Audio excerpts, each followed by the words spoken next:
Good evening, and welcome everybody to another episode of a newly named. I got to figure out how I'm going to properly brand it, but we're going to call this the side note. This is a companion conversation to the daytime radio talk program that I host on 101.7 The Truth. This is a place and a space in which you can share your thoughts and share your ideas that maybe you are uncomfortable sharing on broadcast radio, or maybe you just want to be uncensored because, of course, this is a YouTube only exclusive.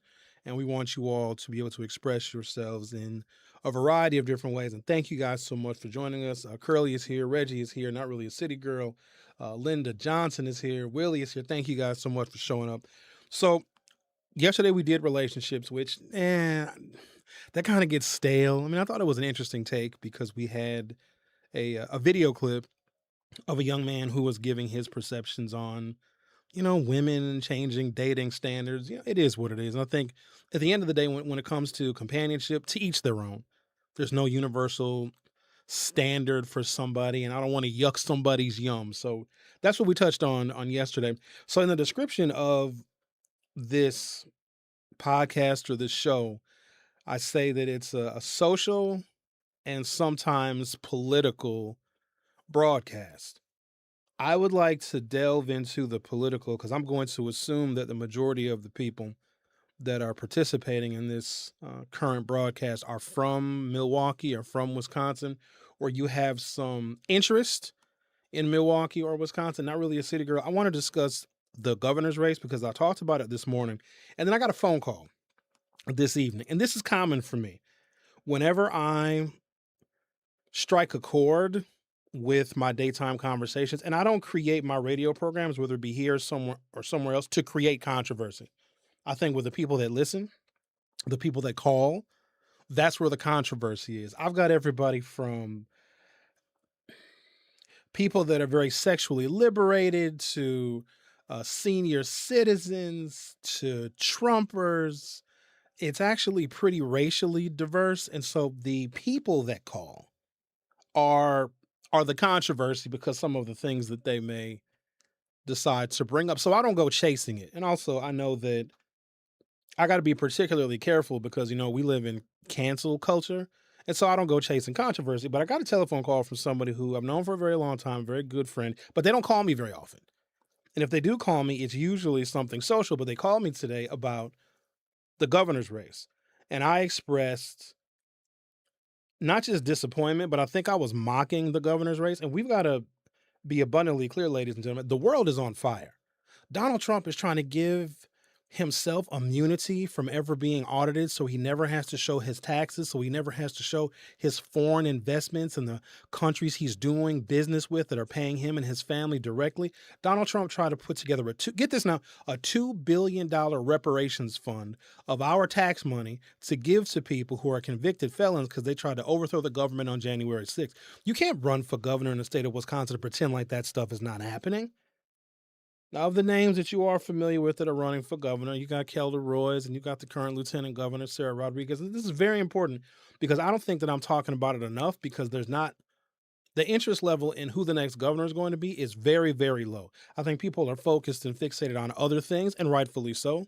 Normal, regular people got bills to pay. They got to worry about the price of gasoline and food and everything else. But we've got to talk about who's going to be leading this state. And Milwaukee is in trouble. I don't know how quiet the real trouble is being kept, but ladies and gentlemen, we're averaging a high-speed chase on a homicide probably like every 36 hours. And the kids are still in school. They're clowning, they're acting up, they're standing on cop cars. I got to tell you something now. Before George Floyd, did y'all see the video? I should pull it. I don't know if I can pull it up. Well, it's a video of I don't know how old this man or boy or child is, standing on top of a police car and dancing. I don't know how old you all are, but there was a period of time where even the boldest amongst us and our craziest friends would never stand on top of a cop car because before George Floyd, that would have got you shot. And I'm assuming this was a young person that's not thinking very clearly and their frontal lobe is not quite developed in their brain. But ladies and gentlemen, we are just getting started. And I want to express to you my disappointment because Milwaukee's in trouble. Milwaukee's on fire. We're averaging a homicide and a high-speed chase probably every day and a half. There's a Facebook group called USFIR. You familiar with it? USFIR is urban, suburban, fire, something. And it's like the police reports and the scanner reports in real time of stuff that's going on. That's how I found out about that apartment fire in Glendale. That's how I find out about the shots fired in different neighborhoods. And it's very accurate and it's very up to date. Typically, it's quiet. There'll be a couple of days where there's nothing going on. The USFIR Facebook group is it's popping with activity. Now, the mayor can't do much. I know that a lot of people want to say, oh, it's the mayor's fault. The mayor can't tell people how to raise their kids. The mayor can work with the council to put together ordinances to make more stuff illegal and to increase fines on bad behavior. But the mayor can't do a whole hell of a lot. And I think that when we expect Cavalier Johnson to fix everything, we as a community are being lazy because these are our folks that are doing a lot of this stuff, and it's going to get worse. Let me bring this back to the governor's race. None of them are talking about it. They want to win the primary, which is August 11th, which most of y'all are not going to be paying attention to because it's going to be the hottest part of the summer. It's going to be the most violent part of the summer. Gas prices are going to be even higher still because that's the middle of the travel season. August 11th is a very inconvenient time to have a statewide race because it's in the summer and people just have other stuff going on. And there's so many candidates that it's overwhelming. But here's what I think, Francesca Hong included. I think that they want to have this primary election August 11th, but without Milwaukee paying attention. They want the rest of the state to pick who the Democratic nominee is going to be. Because then we're forced, ain't we? Come November, whoever the Democratic nominee is, meaning of the 7, it really is 27 people running for governor, which is offensive. They think it's a game. The world is literally on fire right now. Wisconsin is in the middle of it. Wisconsin is also pivotal in who is going to be the next president in 2028, but we're not quite thinking out that far. I am. So you got 27 candidates running for governor. Of the 27, 24 have no reasonable shot in hell. But because none of these candidates that are running are saying, hey, you know what? We see you, Milwaukee. We understand Milwaukee. We know what's going on. You guys got a lot of crime going on. The youth are doing all sorts of crazy things, and you haven't even reached the hottest part of the summer. Has a single fucking candidate said any of that to any of you? They have not. And they don't want to because they want to skate by and not have any kind of plan or policy for the biggest city in the state. If Milwaukee is not economically successful, and all of these candidates know this, that's why this is wholly offensive and maybe a reason why I got an urgent telephone call this afternoon. If Milwaukee is not doing well, because people are going to start leaving the city. Some of y'all are planning your exit already. You want to get the hell out of here. You want to go to Texas or go somewhere else, and I don't blame you. I used to throw shade at people that wanted to leave Milwaukee or leave Wisconsin. Hell, I'll help you find a flight. I'll help you look for an apartment or a house in another state. I do not blame you. I'm here because I made a commitment to myself and my family. It's just me, my mama, and my brother. And I don't want to leave my family. And plus, there's so much work to do here. I'm not going somewhere else and starting over. So I'm committed to this place. So I'm going to be here. And as long as I'm going to be here, I have a fundamental obligation to make things better, or at least to provide information so people can make better decisions.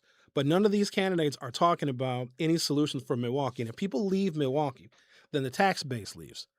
If the tax base leaves, a whole bunch of other things are going to start leaving as well. Our shops, our stores. Y'all seen how many CVS's and Walgreen's and grocery stores is closing? Some of that is changed in shift. I don't believe the whole food desert thing. It's grocery stores every goddamn where, y'all know it. People will travel further to get weed. There's a grocery store within the vicinity. I think that people's habits are changing, but also populations in some of those neighborhoods are shrinking and they can't support a grocery store anymore. But if more people leave, then everything is going to get more expensive for the people that remain here. And Milwaukee is the economic engine of the entire state. You got to think about this. I'm going to give you one example. The Fiserv Forum, which holds 18,000 people. The Milwaukee Bucks play at minimum 41 home games, sometimes playoff games. And then there's other performers and acts or whatever that come to the Fiserv. I need you to think about this. So every NBA player in the 82 game season, so there's 41 home games, and I go to a lot of them. Each player on every NBA team that plays in the Fiserv Forum, let's say an NBA player makes $200,000 a game, which is low for some, but some of them make that much. Some of them make $2 million a game. The dollar amount that they make per game, we receive 6% of that.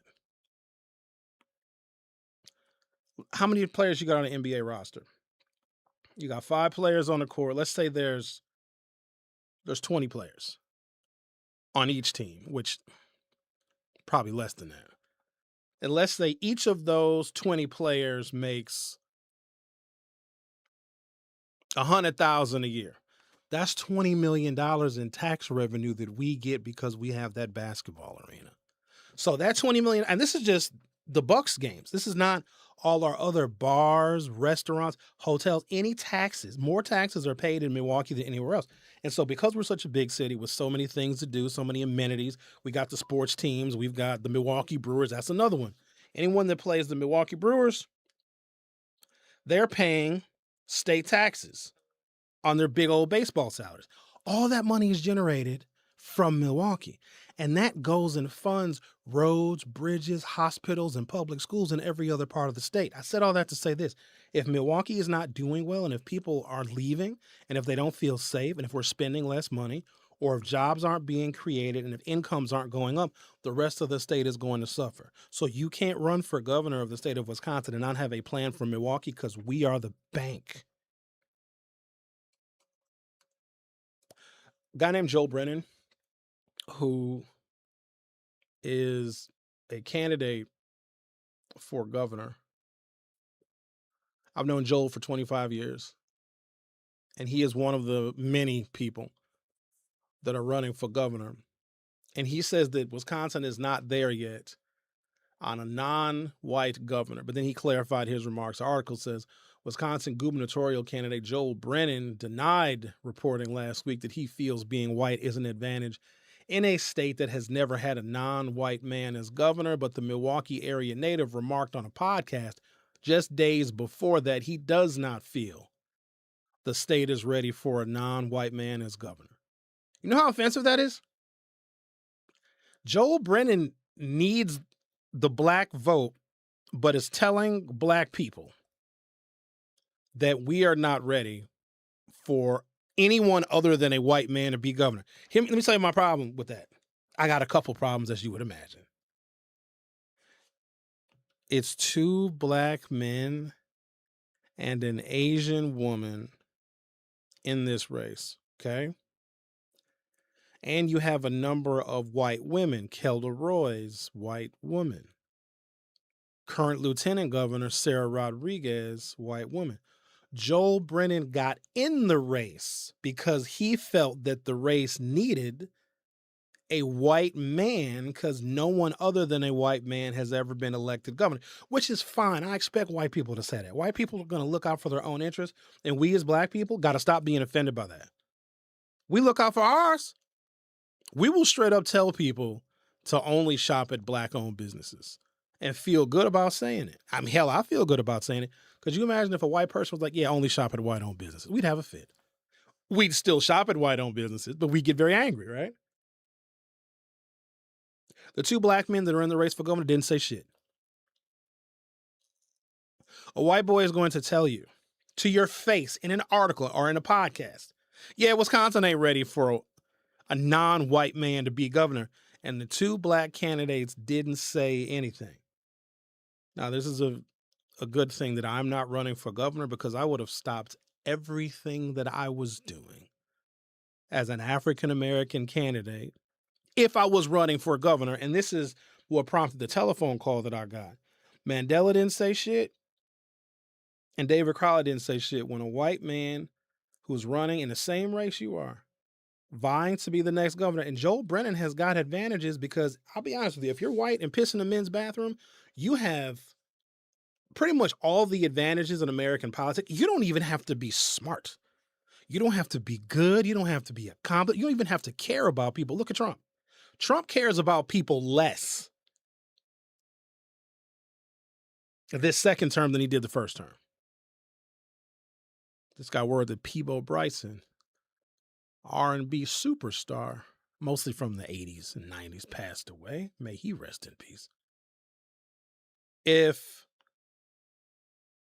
Screw all the other candidates. I'm not worried about them. If Mandela Barnes and David Crowley, the two African-American men, are not saying, oh, wait a minute, hold on. You got a white boy in the governor's race saying that Wisconsin. First of all, Joel Brennan doesn't have the authority to say what Wisconsin is and is not ready for. Now, maybe this is ancient history, but Barack Obama won Wisconsin twice. Barack Obama won Wisconsin when there was a white woman on that same ballot. So for Joel Brennan to say that, it is what it is, right? I'm not faulting Joel because, white boys are going to white boy. But for the black candidates to not say anything tells me one thing. That when those black candidates, if those black candidates become governor, they ain't going to stick up for black folks. Because if you can't do it on a campaign trail against one of your competitors, how are you going to stick up for me when you get into the office? Now, I love David Crowley. I think that he is an incredible human being. He is a good husband to his wife, Erica. He is an incredible father to his 3 girls. But David Crowley is the county executive while the county is on fire. These kids are ravaging Milwaukee County parks. It's shootings and fights going on and car chases going on down at the lakefront. Here is what I want my county executive to do. Number 1 as county executive. Number 2 as a candidate for governor. Go your ass down to one of these parks, call all the cameras, call all the news stations, call all the media, and say, we are not having this in Milwaukee County. I am David Crowley. I'm the county executive, and I want everybody to feel safe. I want everyone to have a good summer. I am bringing in more sheriff's deputies, and you have David Crowley standing right next to the black woman sheriff, Nita Ball. When was the last time you seen David Crowley stand next to the sheriff? Tom Barrett used to love standing next to Chief Ed Flynn. Now, Chris Abele, when he was county executive, didn't really get along with Sheriff David Clark, but they shared sentiments on making sure that crime was mitigated. Because here's my fear for David. These white folks outstate that he's trying to convince David Crowley, who I love, but is running a campaign like the one Mandela lost in 2022 when Mandela ran against Ron Johnson. That peanut butter and jelly ass shit, and Mandela's running the same campaign. So he's destined to lose. But David Crowley is the highest ranking, other than Sarah Rodriguez. Really, David Crowley is a higher ranking elected official than Sarah Rodriguez because Sarah Rodriguez doesn't have any executive power. She's just the lieutenant governor. All she does is chill. David Crowley is the highest ranking elected official in the race for governor, but you would never know it. He didn't say anything when a white candidate said Wisconsin is not ready for anything other than a white man to be governor. And David Crowley is not putting himself in a position so he can show that he actually cares about crime. Because those white folks outstate that David Crowley and his campaign are trying to convince are going to look at Milwaukee County and say, yeah, if dude can't control crime in his own county where he's the executive, we don't want him as governor. And I would not blame a single voter for taking that logic. Because voters are not going to overthink this. You got all these candidates that are running like they literally don't care. There's no plan for Milwaukee. They're not even really talking to us. David was on 1017 The Truth. Must have been last week, Monday, so 8 days ago. And he was on in the afternoon, the lunch break show with Ray Nitty and Maybe Shannon. That is a show that now airs from noon until 1 directly after my show, which airs from 9 until 12. And David Crowley was on the lunch break show. First thing he should have said is, hey, I'm so glad to be here. Nitty, Shannon, congratulations on your new show. Let me tell you what I'm going to do when I'm governor. Let me tell you how I'm going to improve the economy, how I'm going to push back on Donald Trump's worst impulses, how I'm not going to let Donald Trump mobilize the National Guard here, how I'm not going to let Donald Trump eliminate black congressional a majority minority districts in the state of Wisconsin. He ain't say none of that shit. I've been in politics a long time, and I have seen candidates be more serious in less serious times. We have never seen and experienced anything like this. There's going to be like the Department of Justice is going to be in Wisconsin, probably in some of our neighborhoods, heavily Democratic voting neighborhoods. And I'd imagine a lot of you that are listening to this broadcast are heavily Democratic voting. You might see damn FBI because they're thinking that they're gonna cheat, and they're gonna do that to intimidate us. Meaning the candidates that are running for governor are going to have to deal with voter intimidation from this president, and they are running campaigns that don't even mention that shit. So my frustration is through the roof because, we have made mistakes in the past. I think that Kamala losing, it was a mistake. Now, a whole bunch of stuff was off about that election in 2024.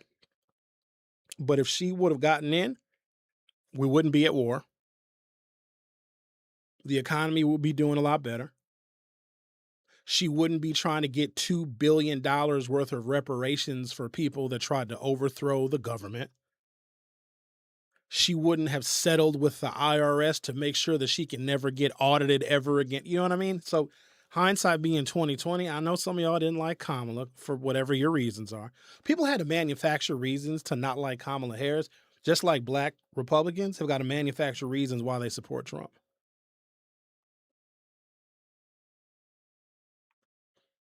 Reggie says, don't y'all just adore parlor tricks?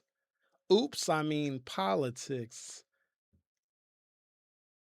JD says it would have been nice for David to come on Kyle's show about that shit at the marina. Ooh, don't get me. Do y'all know what JD is referring to? Those of you that listen to Kyle Wallace's show for, I don't know, the last full month that he was on the air. Kyle had an incident because Kyle owns a boat, and he had an incident at the marina trying to fuel up his boat. And the worker, they're supposed to put fuel in your boat for you. They don't want, because boaters are drunk. I don't know if you know about boating culture in Milwaukee, but boaters are fucked up. They're drunk. I don't even know how they allow that shit.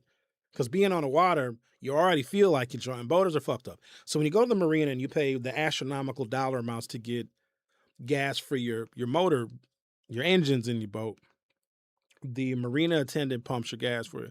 Well, this guy didn't pump the gas. And then he called him. He said, oh, I didn't call you the N-word. I called you a black fella. And there was this racial exchange that was going on. And then the police got called. I was told by a Milwaukee County official, not the county executive. The county executive stayed silent on this, but he's not showing leadership that we need in a governor. David Crowley has no choice.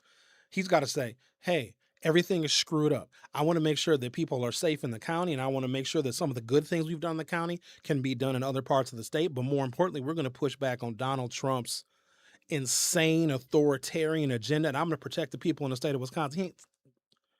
So I was told the guy at the marina that, and this is one of my colleagues, and what's crazy is the stuff that happened, what Kyle happened last fall. I'm on the boat or on the water on nice days because one of my best friends has got a boat, which is better than me having one because I don't have to pay for shit. 70% of nice summer days, especially on Sundays, if it's 75 or 80 degrees out on the water, I'm on a boat. That incident with Kyle Wallace, and this was a county employee because the marina is county property.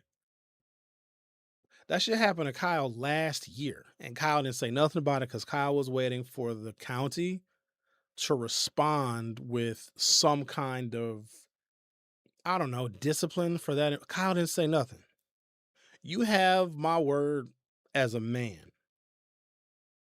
If I'm out there on that water, if I'm out anywhere in the city of Milwaukee and a government employee that is employed by someone that I know that leads that unit of government, if something racial happens to me, I'm telling y'all the next day.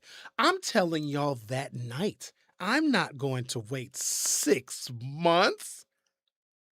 So Kyle waited and waited and waited. Nothing happened. As far as I know, the employee was never disciplined. He used some offensive racial terms and didn't want to let Kyle, didn't pump his gas for him. I was told by a black, secondhand. It wasn't told directly to me, but it was told to a trusted source because I don't want to talk to the person. The person that could fire that white guy at the marina said to a trusted source who said to me that that white guy has freedom of speech. And if he wants to say racist things, basically, he can do that. What? If I was an executive, I would fire so many white people. I would get sued. This is why I can't be an elected official. Let me get a hint of racial bias or prejudice amongst any staff that work for me. I'm going to fire you, and I'm going to see if I can fire your mama. Like, I'm going to unemploy your family. Reggie, and this is what I'm worried about, that people are going to, well, they already are, refuse to take David Crowley seriously. But if he is the highest elected, the most powerful elected official in the race for governor right now, and he's not using it, he's not saying, here's what he needs to be doing. Kelda, you're terrible. You can't hardly even get votes in your own community, and you run for governor every time the wind blows. Joel Brennan, you said stuff about black people, and black people are Democrats, so you're completely disqualified. Missy Hughes, don't nobody even know Missy Hughes. People think Missy Hughes is my mama. Missy Hughes is a candidate for governor. David Crowley should be going one by one and saying, these people are not qualified. I have more experience. I'm leading the biggest county. I have gotten more done. We have done more for the homeless population. We have done this X, Y, and Z, A, B, and C. And if you elect me governor, I can do some of the same stuff for the state of Wisconsin. He ain't saying nothing. That's not showing leadership. But here's the thing. David is a modest dude. You know that David is in a lawsuit? The lawsuit, because the Milwaukee Police Department was sued because of stop and frisk. Y'all remember that? Probably about, I think Ed Flynn was the chief. About 10 years ago. No, maybe more than that. Well, the Milwaukee Police Department had a policy of stop and frisk, meaning they were racially profiling black men, Hispanic men too, but black men in particular. David Crowley is in the lawsuit against the Milwaukee Police Department. Okay, he's a plaintiff in the lawsuit. And I remember talking to him, and the ACLU basically won a settlement with the Milwaukee Police Department, which put us under what is called a consent decree. Now, the Milwaukee Police Department, every time they pull somebody over, they got to document why, they got to document the race of the person, they got to document the events, and they got to do that for a certain number of years. But I'll tell you this, the consent decree is over because Trump got in office, and Trump was like, all the consent decrees because of racial profiling are over, right? So David Crowley is, before he was elected, he was a teenager at the time, but they sued some years later. I think they sued when he was in the assembly. But what happened to him, the case started when he was a teenager. The reduction in stop and frisk, and the Obama Justice Department came in and said, yo, Milwaukee Police Department, you got to get your shit together. Are you going to risk losing federal funds or worse? David Crowley is responsible for bringing reform to the police department. So I remember when I interviewed him shortly after I heard about the lawsuit. This was way back in my WNOV days. He said, Sherwin, I don't want to talk about it. I said, what now? He's like, nah, I don't want to. No, it wasn't an NOV. I think it was while I was with The Truth. How long have I been with The Truth? Hell, I don't even know, 5.5 years? And I'm telling you this because I love David Crowley. If I didn't give a shit about him, I wouldn't even bring this up and I would just let him fail. He didn't want to talk about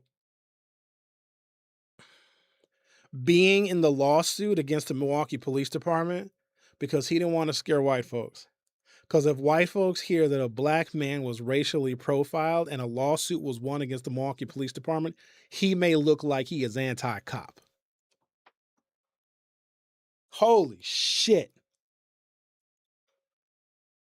If I was in a lawsuit against the Milwaukee Police Department and the police department lost and they had to make some reforms because of my dealings with injustice, I would sing it from the mountaintops. This is what I'm talking about, you know? I don't think it's too late for David, but the next incident that happens at a Milwaukee County Park, he's got to take it personal. He's got to get mad at some of these hoodlums and these thugs. Because guess what?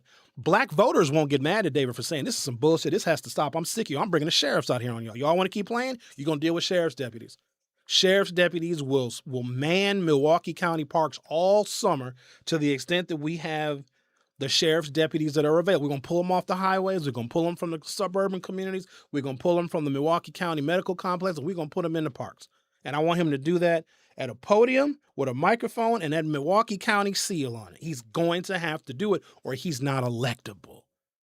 He's not electable. Not as governor, he's not. If I have the Milwaukee County Parks in my purview and he does as county executive, he signs the budget for the parks. He signs the budget for the sheriff's department.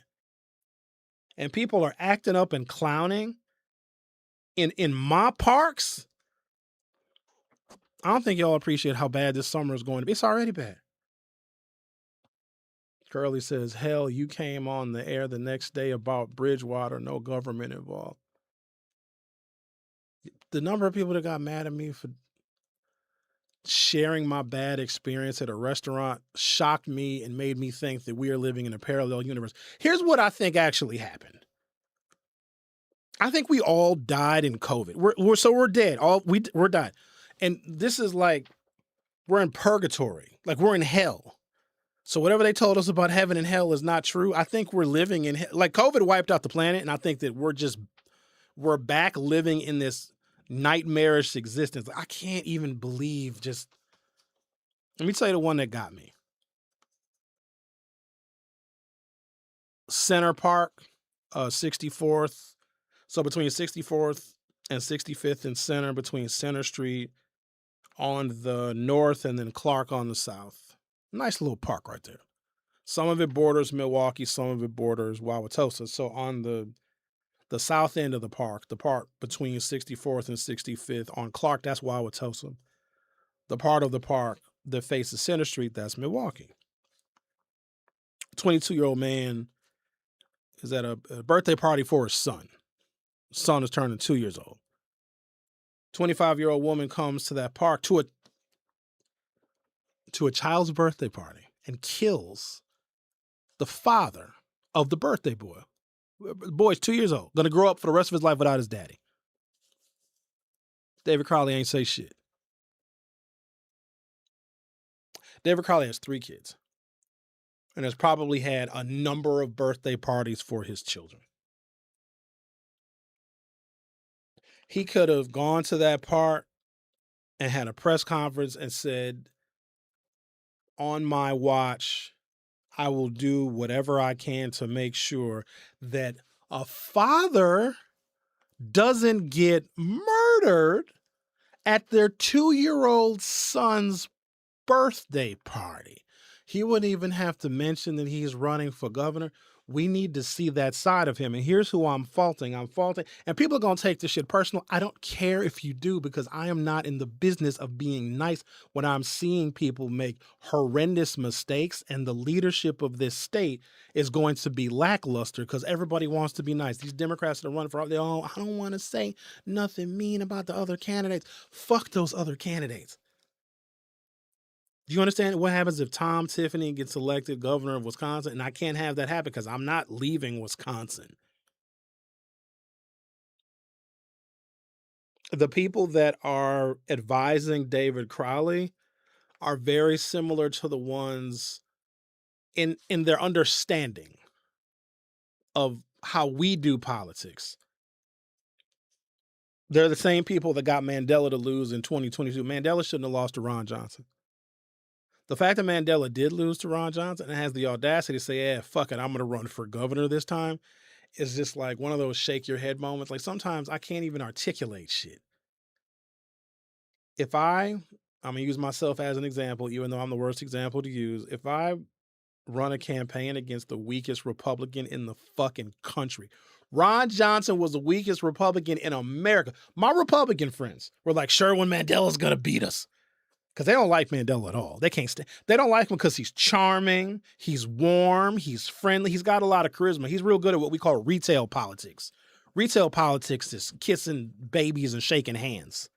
Mandela's real good at that. And Republicans hate him because they don't have anybody with his personality. Ooh, and they don't like him because he's black too, probably. They don't like black politicians that are good because they still have nightmares about Obama. No, I'm serious. I bet you Donald Trump's, Obama. He wakes up in the middle of the night sweating and shit.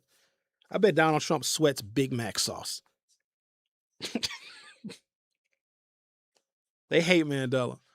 So I remember that whole week leading up to the election, that weekend before, my Republican friends were like, oh, because they weren't really fans of Ron Johnson either, because Ron Johnson is a dolt. Like his IQ is probably like 88, 90 maybe on a good day. I can see Ron Johnson reading I'm not kidding you. I think Ron Johnson reads Dr. Seuss books because he likes the way Dr. Seuss rhymes. Got a whole collection of Dr. Seuss books. So Ron Johnson was I'm gonna get my ass kicked for this show. The weakest Republican in America. And Mandela lost to him.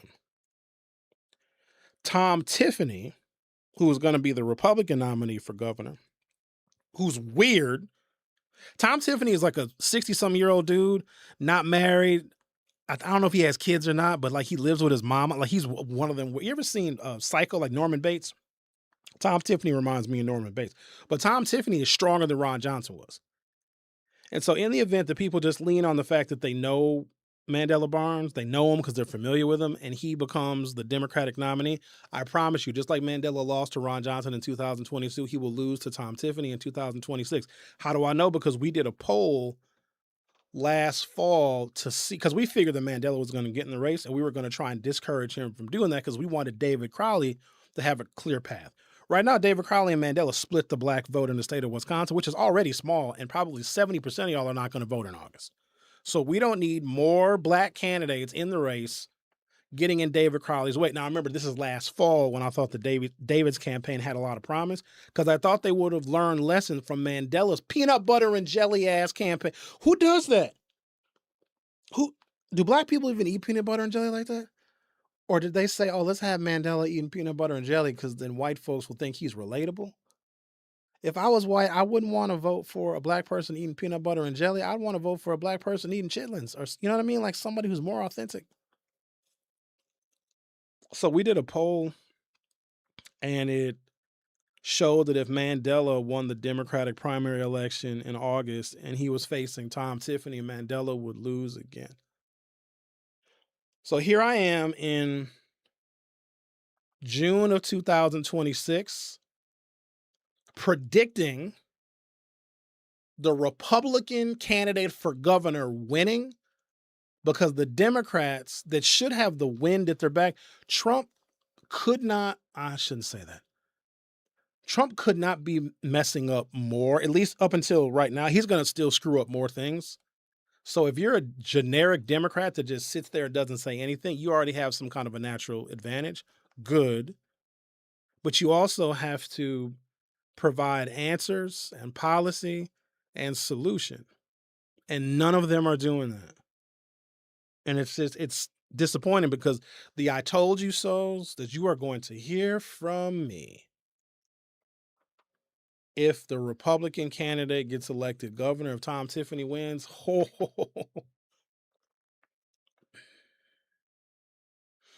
Lady B says that commercial used to tickle me every time. Let me scroll up and read some of the YouTube chat.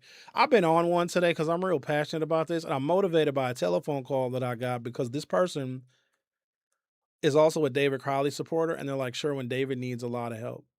And we talked for probably 30 minutes, and I gave 25 years worth of political consulting strategy to this individual in about 30 minutes, and David Crowley would have to literally scrap his campaign.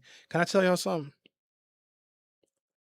So I asked if David Crowley has a campaign office, because your campaign office is your heartbeat. Your campaign office needs to be vibrant. It needs to be moving and shaking. You got volunteers, you got paid staff, you got people going and knocking on doors and distributing literature. A campaign office is like, it's a hub. of everything that's going on with your campaign. You want information? Hell, you want a job distributing literature? You want to be involved with the campaign? Boom, you go to the campaign office.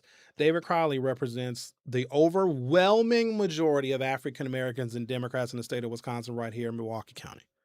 The overwhelming majority of black people, especially black folks that vote, David Crowley is their county executive. That's good. Okay. Get. I got paper. I'm in my office. I got paper. I get all frustrated. I like to crumple up paper because I get so hot. You know where David Crowley's campaign headquarters is, where his office is?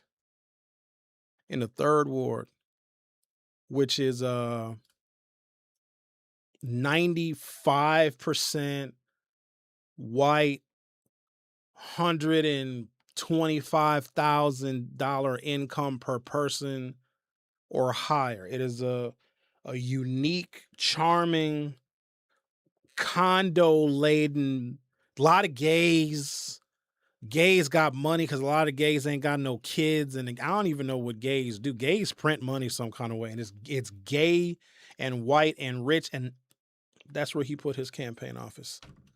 I'm going to be gentle in my office because I don't want to break anything because all this equipment is expensive. He put his... That is the equivalent of making peanut butter and jelly sandwiches with a brick and mortar building. David Crowley needs to have an office in the hood, engaging black people and engaging black voters. The Republicans have an office on North and King Drive, and David Crowley, the black county executive candidate for governor, who's in a race with a white boy named Joel Brennan that says somebody who's not white can't be governor, has his campaign office in a neighborhood that Joel Brennan would actually consider living in.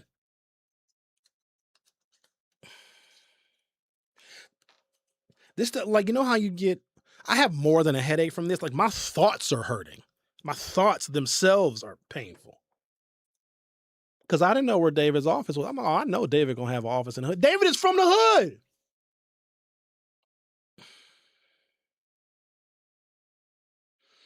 Lady B says living with your mom at 60 as well. I don't know if Tom Tiffany actually lives with his mama, but in that commercial, he's like sitting next to her on the couch and she's knitting a blanket. It was weird. It was creepy. But Republicans are creepy because now you don't even have to be good. You just have to like Trump and be like several different types of racist to be a Republican nowadays. It's crazy. I don't want y'all, because David is a good dude. It's just he's being poorly represented. But at some point, I've been around a lot of executives and they have a different level of functioning, like their brains are wired different. And an executive that will realize that, wait a minute, I'm not doing well. Shit ain't... People in his administration are fucking leaking information and shit. Motherfuckers are quitting left and right. Liz Sumner, one of the county supervisors, talked about, the county is in a $168 billion deficit.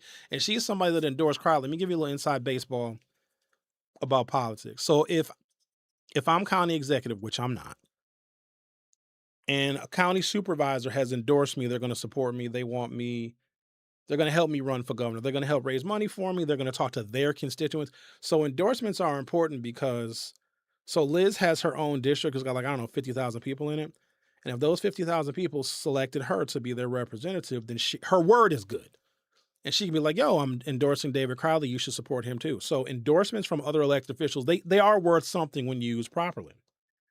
But how this is supposed to work is, so David is still the county executive. And if a county supervisor knows some damaging shit that's going on, like, the county's finances are messed up, or, we're going to have a major budget deficit, you don't come out and say that because you're going to make the candidate you're endorsing look bad. What Liz should have done was say, hey, David, we got a financial problem. What do you think that I should do? Because anything related to Milwaukee County that is not 100% positive is going to make David Crowley look bad. She released the motherfucking information anyway. Now, David Crowley's got to explain why there's financial mismanagement in the county in which he is leading while he is running for governor. So here's what's supposed to happen. Liz would be like, hey, David, there's some stuff going on. How do you want me to handle it? David would be like, look, let's talk to a couple of other supervisors. Let's see if we can, make some budget amendments. And then we can come out and say that we have solved this budget crisis that we're going to have next year. And you let David take the fucking lead on it. These people that get elected to office, they have been led by their ambition. Like when it was myself, Malele, Jason Fields, Calvin Lee, Caesar Stinson, may he rest in peace. We sat at Polly Williams' feet, at Spencer Cogg's feet, at Johnny Morris Tatum's feet, at Lee Holloway's feet, and we learned. We learned about these white folks. We learned about how Dr. Howard Fuller, we were in the basement of St. Marcus on a 12-hour retreat. This was 20 years ago. The quote unquote future black leaders of this city, and they downloaded every bit of information they knew about Milwaukee and racism and politics. And if we were going to get involved in politics, here's where all the bodies are buried. Here's the stuff that white people are going to do. The Aisha Carr. Aisha Carr is a fucking felon. Now, she fucked up, but also she aimed at white people and tried to remove them from office. Honorable, very noble. In fact, you know what? That's so honorable and noble.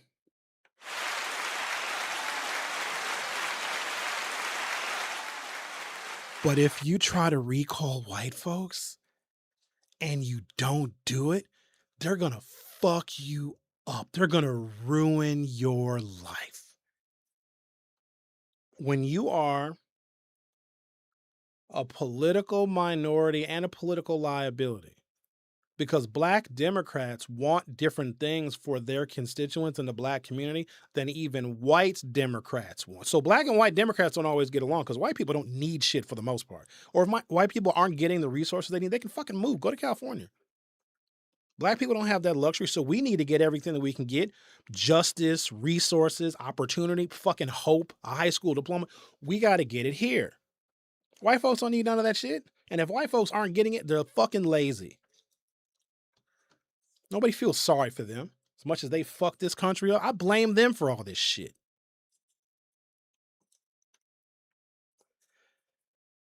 They are more ambitious than anything else. You have to learn the game because white people interned in racism. You understand that? White kids are raised to fear us, to compete against us, and to whenever they get an opportunity or get a job or get some power, to not help or promote. They're raised that way. And so you got black folks to get out here. We got a little bit of freedom. We got a little voting rights. We can get a little job, make a little bit of money. We think that we can just go and challenge white folks without being prepared. White people have been prepared to deal with us since our inception and since our freedom. Even the slave masters was like, one day this is going to be bad. One day they're going to be very angry with us. But we get out here and we are not prepared to deal with how sinister and how insidious white racism is. White racism is black women having higher rates of maternal mortality. Nurses doing shit, killing black. To talk to some black women and how these nurses have tried to kill them. White racism is reducing the black teenage pregnancy rate from 60 girls per 1,000 in 1990 to 12.7 in 2025, which is a major reduction. But do you know how that reduced the black population? At the same time, infant mortality and maternal mortality is up when teen pregnancy is down like 500%. White racism is I will give $1.8 billion to felons that tried to overthrow the government, but black people, I'm going to take away your DEI and your affirmative action. We as black people, by and large, are not prepared to deal with that because white folks will do it with a smile on their face and not feel guilty. Like someone that cheats on their lover and has no guilt. They can do the most immoral thing ever and just be like, that's the game. And this is what I try to impart on people. And the reason why white folks get so mad at me It's because I'm exposing them. And I only know this shit because I was mentored by black revolutionaries. Dr. Fuller, read his book. Dr. Fuller used to burn shit down and blow shit up. He was a bad son of a biscuit. So I learned from them, but also I grew up amongst some white folks. They train, we don't even really talk to black children about racism. We might tell them to fear white people or to stay away from them or to leave them alone or to be real nice to them, like be polite, yes sir, no sir. But we don't tell black children as they're growing and developing at an age appropriate way that this group of people that you're going to share the world with, you're going to share a space with, you're going to share, an employer with, could would kill you if they could get away with it. Even the nice ones. And what do? Invite them to the fucking barbecue. Nope, no barbecues. You let me find out y'all inviting them to the barbecue. First thing I'm gonna do is make a plate. I'm gonna eat. Okay? And then I'm gonna leave. Rendition said basically I felt Kyle was overreacting on a non-threat, a gay Poindexter type of dude. You know what, Brian? That's not the point. You don't let nobody talk to you like that. You don't let no scrawny dope fiend looking white dude. You just and it wasn't Kyle that he was talking to. He was talking to Kyle's friend. And that video that Kyle posted, which I'm not gonna bother trying to find, was Kyle's friend. Who Kyle owns the boat with other people, but it was Kyle's boat. Kyle got there like I think after the altercation, but it was all recorded. But yeah, you don't let nobody talk to you like that. Because if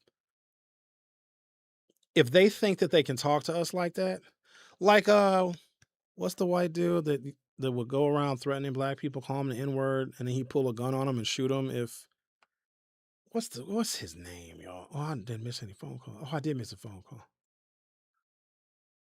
Somebody called me at 7:30. I think that's Al. Al, if you listening, call me back. I didn't look at the phones.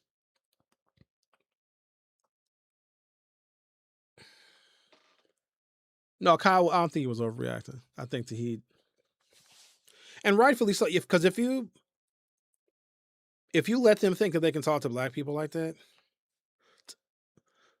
hey, type the dude's name. He's in jail now because he shot somebody in Tennessee because he would call black people the N word. Well, I can say nigger here. He called black people niggers, and when they didn't do anything, he'd say they were chimping out. And then if the black person came up to him and approached him and wanted to beat him up, he'd shoot him. What's his name? Dusty Rhodes? Chud the Builder. Thank you, guys. So if you let them think that they can talk to you like that, then they're going to lose. They already don't have any respect for us. But it's crazy because I see in a segregated city, black folks don't know anything about white people. You know how much heat I used to take because I grew up in Brown Deer? Like, oh, sure, when you grew up with them white folk. I'm fucking glad I did because I know them.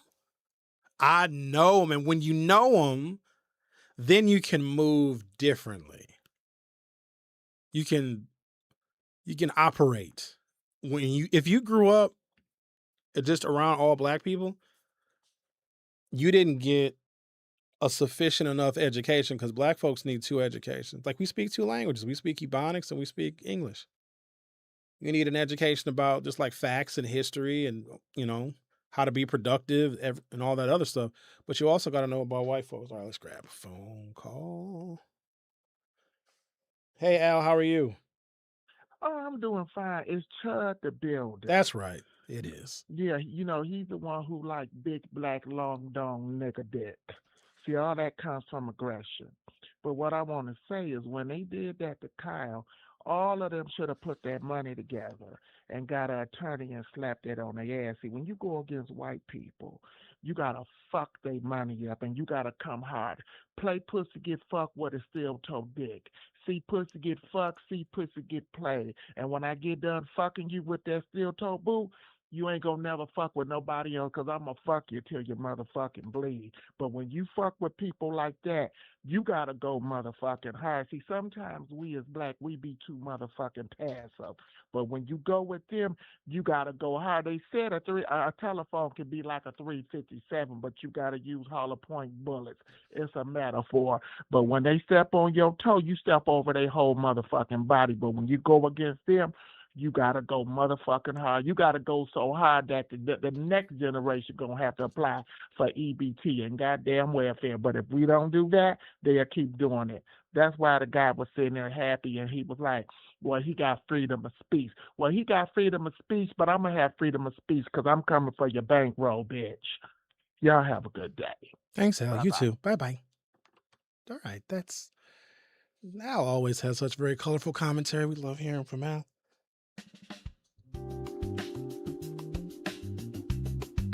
I'm hoping that we see a turnaround in the Crowley campaign where he uses his position as county executive to illustrate that he could be the next governor of the state of Wisconsin. As always, thank you guys so much. If you haven't subscribed to the channel, do so. It's Hughes Views 414. And oh, guess what? I got merchandise coming. You want some t-shirts? I'm going to have t-shirts. You want some coffee mugs to drink your coffee or your liquor? All that is coming. So look for the merchandise coming very, very soon. And as always, appreciate you guys. Don't forget, subscribe to the channel. We'll see you later.